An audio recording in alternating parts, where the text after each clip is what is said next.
Atong buutan, pinangga nga Bishop Emeritus, the Most Reverend Leonardo Medroso, mga igsuon kong mga kaparian, mga consecrated persons, atong mga kamadrihan, mga religious brothers, sa atong mga seminaristas, mga pangulo nga nangalagad sa atong dioceses o mga parokya, mga representante sa atong mga basic ecclesial communities, mga pinangga namo nga mga parokyanos, nga excited kaayo, na feel gina ko kanina sa among pagsulod, excited sila kaayo, ambot ngano.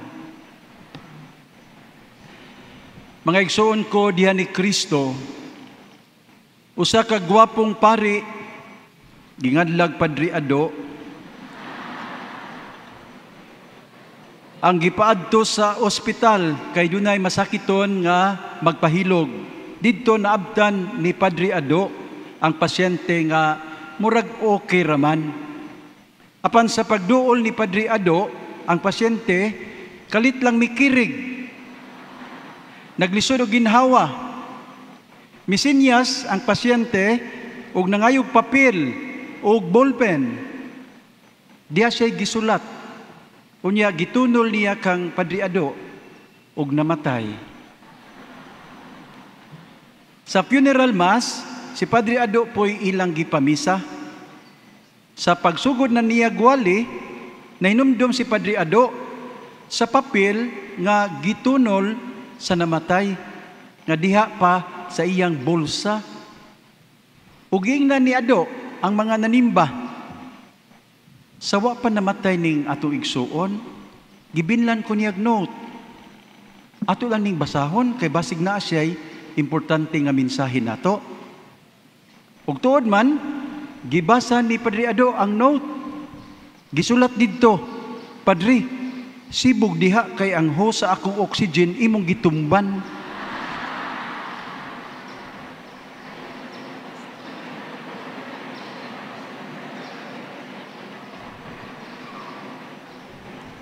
Mauday namatay.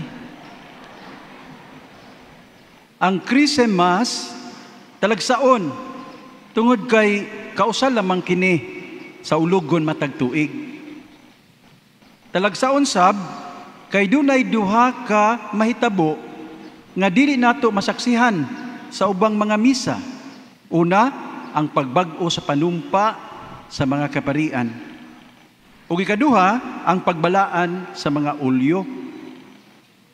Sa renewal o priestly vows, ato masabtan nga ang mga obispo maoy direktang manununod sa mga apostoles, ug sila lamang ang adunaan ang gitawag og fullness of the priesthood.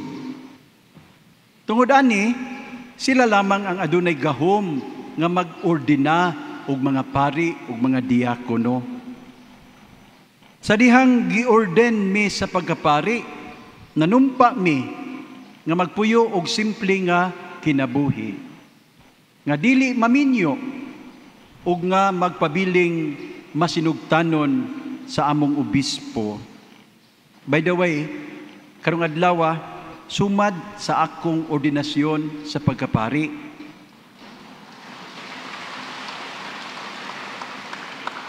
Giordinahan ko ni Bishop Christian Vicente Noel, ang unang obispo sa diocese sa Talibon. 32 na katuig ang milabay. Kauban ako si Father G. Camacho ug si Father Mark Estiliore.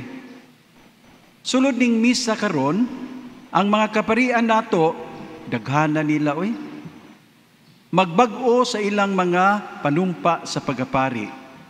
Ilabi na sa pagkamasinugtanon ngadto sa obispo o sa pagbuhat sa ilang papel, isip mga kaabag sa obispo diha sa pag-atiman sa katawhan sa Dios.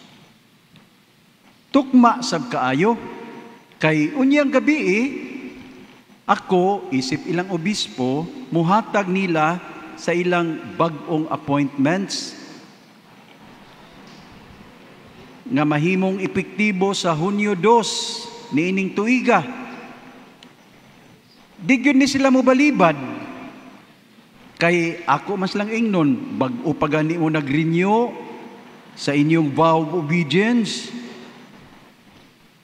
Bitaw, masaligon ra ko nga ila kining dawaton nga malinawon, kundi manggani malipayon, tungod kay sa paghimo ning mga appointments, ako nagampo man og nangayo og giya sa Dios.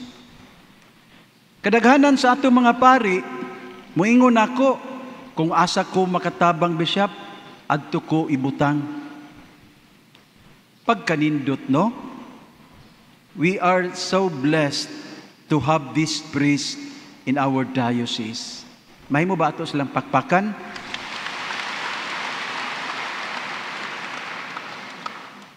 Tawhanon baya kaayo nga doon nami preference.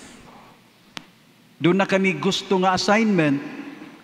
Apan nahibalo kami nga wa mi magpari aron makuha ang among gusto. Kundili aron tumanon ang ipabuhat sa Ginoo. Na-inspire kami sa usa ka adage, if we don't get what we like, we learn to like what we get. Sa blessing and consecration of oils, atong masabtan ang mahigugmaong presensya sa Espiritu sa Dios diha sa matag binunyagan. Tulo ka mga olyo ang balaanon sa obispo karon. Ang Oleum Sanctorum, oil of catechumens, nga gamiton sa pagdihog sa mga kandidato sa bunyag. Ang Oleum Infirmorum, oil of the sick, nga gamiton sa paghilog sa mga masakiton. O ang Sacrum Chrisma, Holy Chrism, nga gamiton sa mga sakramento sa bunyag, konfirmasyon, o sa ordinasyon. Ang Sacrum Chrisma, mausab ang gamiton sa pagbalaan sa mga simbahan. Ang kada parokya adunay pahat ning mga olyo. Human sa misa, ang matag padrikura magdala sa iyang pagpauli ug bahin sa mga olyo nga mao'y gamiton sa pagbalaan, pag-ayo, pagpalig-on, pagpanindot sa katawhan nga iyang gialagaran. This year, my dear friends, as we celebrate the Jubilee Year of Hope, we are reminded that the oil we bless today is not just a symbol, but a sign of the mission we are called to embrace, to be bearers of hope in a world that thirsts for it. Ang mga sagradong olyo, dili ibutang sa aparador, aron lang tanugan o taguan. Hinuon pagdalhon kini aron ihatag, gamiton o idihog sa mga anak sa Dios. Sa samang paagi, ang atong pagtuo, dili angay taguan lamang. Ato kining dalhon, bisan asa ta paingon, gamiton, puy-an, og ipaambit ngadto sa uban. Sa Ebanghelyo, ato nadungog ang pagkadinihugan ni Kristo, ni Jesus. Siya ang Kristo, the Anointed One.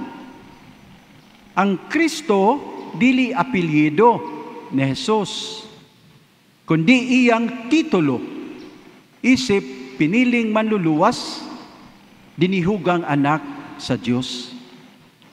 This anointing is not merely for His own sake. Rather, it is to empower Him for mission, to bring good news to the poor, to proclaim liberty to captives, to restore sight to the blind, and to set at liberty those who are oppressed. Mga igsuon ni ining Chrism Mass, kita gipainomduman nga kita pod gidihugan, dili lang para sa kaugalingon, kundi para sa uban.